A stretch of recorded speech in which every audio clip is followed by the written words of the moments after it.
Hi, it's me again with Corel Draw Tips and Tricks, and just last night I showed somebody how to do this outline around the paw print. And this is the way I did it last night, and I just did it like this morning.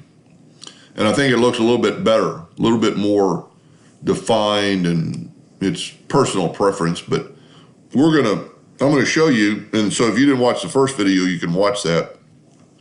But I'm gonna show you how I did this. I'm just gonna nudge that out. As a matter of fact, I'm gonna delete it.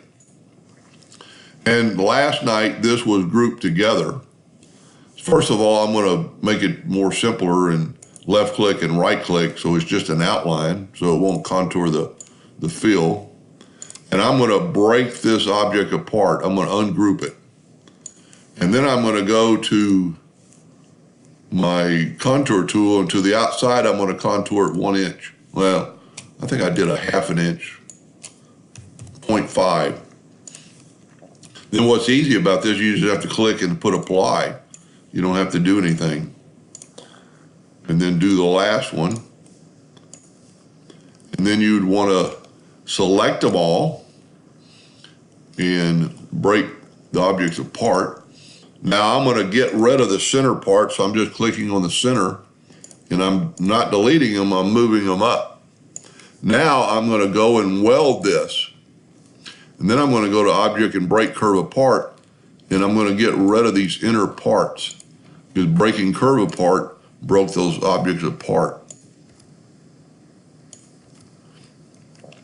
Now I'm going to color these in. Well, as a matter of fact, I'm going to group them together so we can play with them in a second.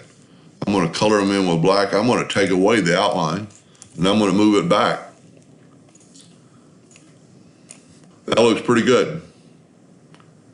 It's got, I mean, this one's even, now my new one's even better than that one. So you can kind of play around, and you can make this contour a little bit bigger, a little bit smaller. You know, you could take the contour now and contour to the inside 1/4 inch.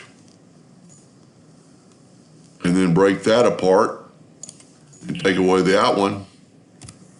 And you'd even have more of a define. I don't like this edge right here, so I would probably leave it like it was. That looks pretty good. You could always, if you ever want to see what it looks like, you could fill it in with a light color with your Smart Fill tool, and then that's what it would look like. Anyway, I hope that helped a little bit. Thank you for watching.